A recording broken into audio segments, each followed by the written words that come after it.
Hello friends. आज हम बात करेंगे करंट सिनेरियो के ऊपर। जैसा कि आप सब लोग जानते हैं, हम सब लोग लॉकडाउन के अंदर हैं। लॉकडाउन का मतलब है हम लोग अपने घर से बाहर नहीं निकल सकते हैं।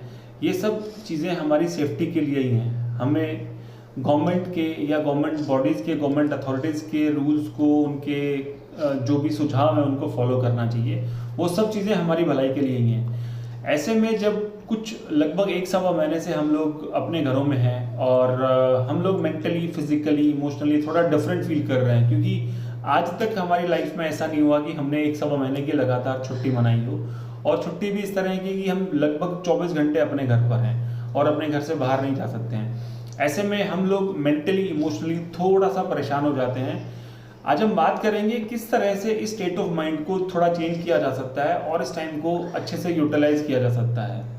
सबसे पहली इंपॉर्टेंट बात यह है कि कुछ चीज़ें हमें जो नहीं करनी है, दो तीन छोटी छोटी चीज़ें हैं जो हम अवॉइड करेंगे करना।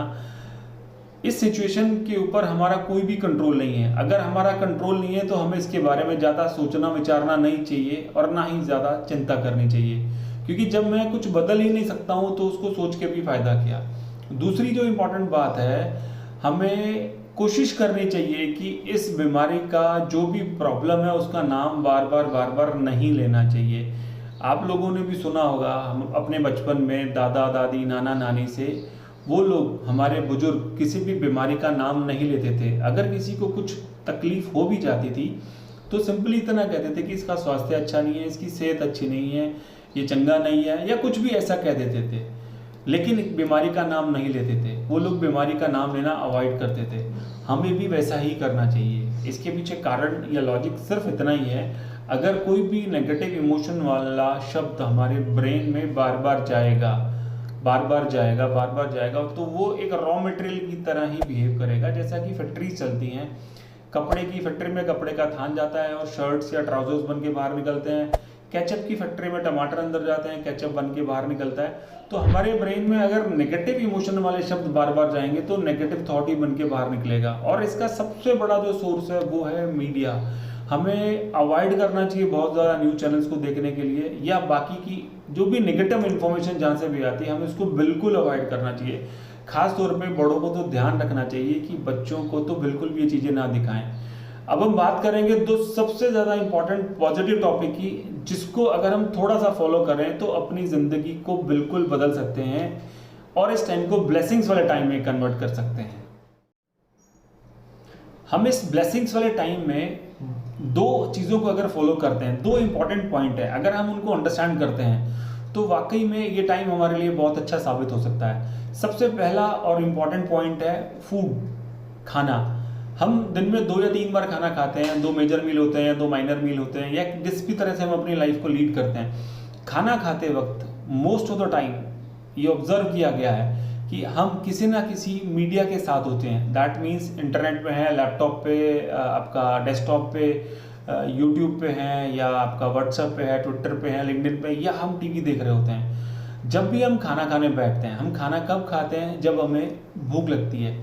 जैसे ही हमें भूख लगती है हमारी बॉडी रिसेप्टिव जोन में आ जाती है। रिसेप्टिव जोन का इतना ही मतलब है कि अब मेरी बॉडी खाना मांग रही है, उसको खाना चाहिए। हम खाने के साथ साथ उसको नेगेटिव इमोशन की भी फीडिंग स्टार्ट कर देते हैं, बिकॉज जो भी हम मीडिया पे देख रहे हैं, सुन रहे हैं, वो most of the time negative चीज़ें हैं। उसका खाने के साथ कोई भी लेन देन नहीं है।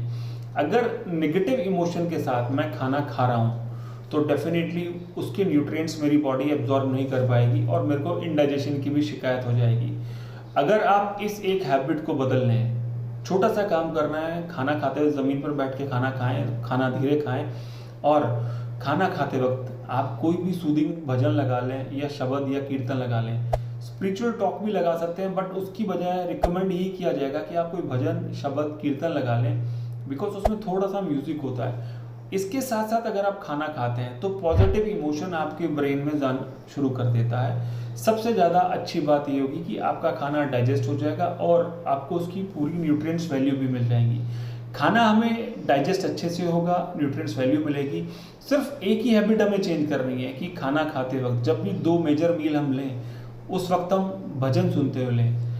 एक पॉइंट तो ये खाने वाला होगा। दूसरा सबसे इंपॉर्टेंट पॉइंट है, उसके अंदर अगर हम सुबह उठते हैं, सूर्योदय से पहले उठते हैं, सनराइज से पहले अगर 1 घंटा पहले उठ जाते हैं तो वो हमारे लिए सबसे बढ़िया, बिकॉज हमारा ब्रेन उस टाइम रिसेप्टिव जोन में होता है। अगर हम उस टाइम उठ के कुछ भी फिजिकल एक्टिविटी कर लेते हैं, योगा कर लिया, वॉक कर ली या कुछ भी प्राणायाम कर लिया, तो वो हमारी इम्यूनिटी को बहुत ज़्यादा स्ट्रॉन्ग कर देता है और हमारी विल पावर को बढ़ाने में भी हेल्पफुल होता है। तो 2 पॉइंट हैं, एक तो आप खाना खाते वक्त भजन सुनते हुए खाना खाएं, दूसरा आप सूर्योदय से सनराइज से पहले 1 घंटा उठ जाएं और उस सुबह के टाइम को कोई भी फिजिकल एक्टिविटी में यूटिलाइज करें। इन 2 एक्टिविटीज़ को करने से हम पॉजिटिव एटीट्यूड डेवलप कर पाएंगे साथ साथ और एक अच्छी लाइफ को लीड कर पाएंगे। Thank you for watching this video.